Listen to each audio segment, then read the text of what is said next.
Time now for an in-depth look at the market news this afternoon, and for that I'm joined on the line by Mr. Daniel Yu, Global Strategist at Yuanta Securities. Mr. Yu, good afternoon. Thank you for making time today.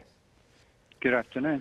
Well, stocks on Wall Street closed higher again on Monday ahead of the midterm elections. It'll decide who controls Congress. Also, it seems helped by the dollar coming down from its recent peak. And by the end of the session, Apple had a gain, though shares of Tesla were down sharply. What's the story in the global markets? Yes, on Monday, if you look at the overall U.S. market, it jumped quite a bit. Dow jumped by 1.3%, S&P 500 gained by about 1%. Nasdaq also added by about 0.9%. Investors are quite welcoming the news that the Republican might be taking back the U.S. Congress and maybe change the direction of future policy and spending. Maybe this could allow the inflationary pressure to be much less, as the fiscal budget spending might be less than expected if the Republican takes the power. Overall, the earnings numbers are coming through. People are quite confused about what might be happening in terms of the economic recession. But if you look at some of the consumer credit growth rate and some of the data is coming out, we are seeing quite a bit of a slowdown, but not to the extent of an economic recession per se. If you look at the consumer credit, it rose by about $25 billion in September, down from $30.2 billion in previous month. The growth rate is about 6.4% year on year. Revised down number of 7.8% was the previous month. So we are seeing some slowdown, but nevertheless, it's quite a bit of a robust growth numbers. So therefore, we don't expect the economy to slow down to the extent of economic recession. But nevertheless, the chance of economic recession seems to be rising. If you look at the overall U.S. interest rate environment, it is hitting about 4.23% for the 10-year government bond rate, which is one of the highest level that we haven't seen in the last 15 years, as the Fed is talking about their peak level of the interest rate. Fed rate might be as high as 4% to 4.5%. Overall, this kind of uncertainty regarding the liquidity and also economic condition is causing the volatility of U.S. market. We do expect, though, after the midterm election, U.S. economy tends to be reasonably do okay, while the overall market tends to rise in the presidential period of third year, and fourth year tends to be quite a good year for the equity market. So we're watching closely what happens to political front as well as the economic front. If we don't see an economic recession happening next year, we will see quite a bit of a rise of U.S. market in the next 12 months. Well, Korean stocks were up today, too. A bit of risk appetite coming back here as well. Another day of strong gains for chipmakers Samsung and SK hynix. A strong bounce back for Naver, too. And again, the exchange rate's back down to a level we haven't seen in several weeks, below 1,400. Tell us about the domestic market. Yes, if you look at the Korean market, Kospi is up 1.15%. It's almost up to now 2,400 territories.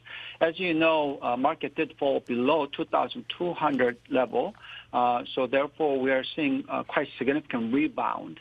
Also, if you look at the Korean won currency-wise, it has fallen to below 1,400 level. So we have seen 3% plus of appreciation of the Korean won, allowing foreign investors net buying to continue. If you look at foreign investors, they have net bought 274 billion won of Kospi and also 93.4 billion won worth of Kosdaq. We are hearing that some of the long-term pension money are buying Korea while selling some of the China holdings. Clearly, we are seeing quite a bit of changes that's happening. Of course, we know that the valuation of Korea is extremely cheap, at a P multiple below 10 times and price to book below 0.8 times, and therefore quite a bit of interest is coming.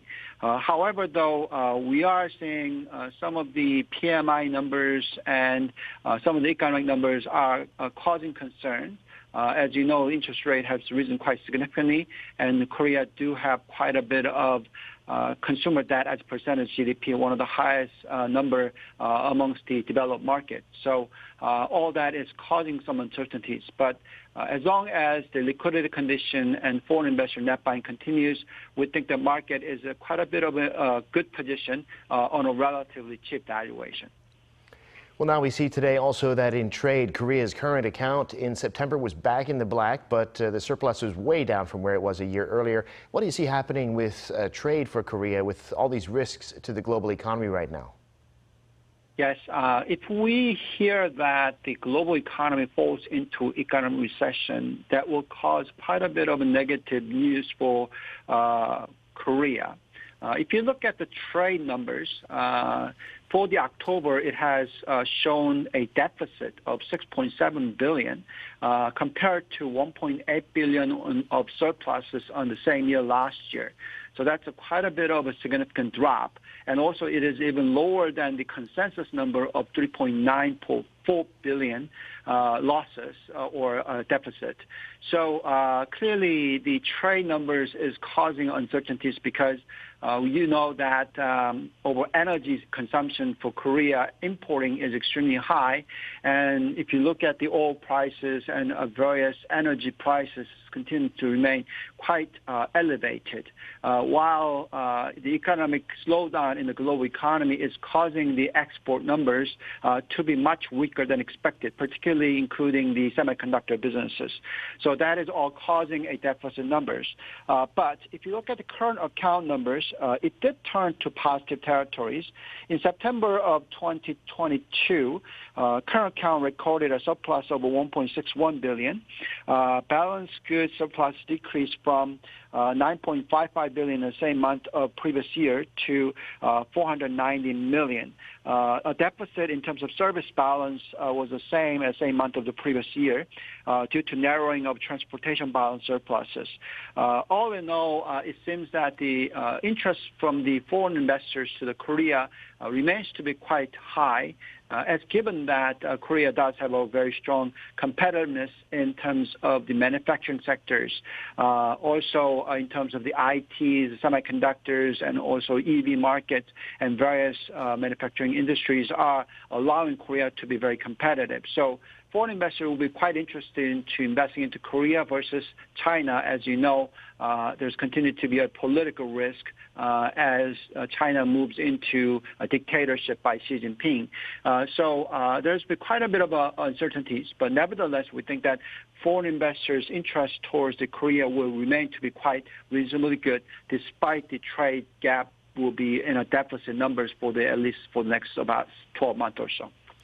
Got it. All right. And by Friday, when we speak next, we could know about the U.S. midterm elections, so we'll have to catch up on the markets when that occurs. Mr. Yu, we'll have to leave it there for today. Thank you, as always, for coming on the program. We appreciate it. Thank you very much.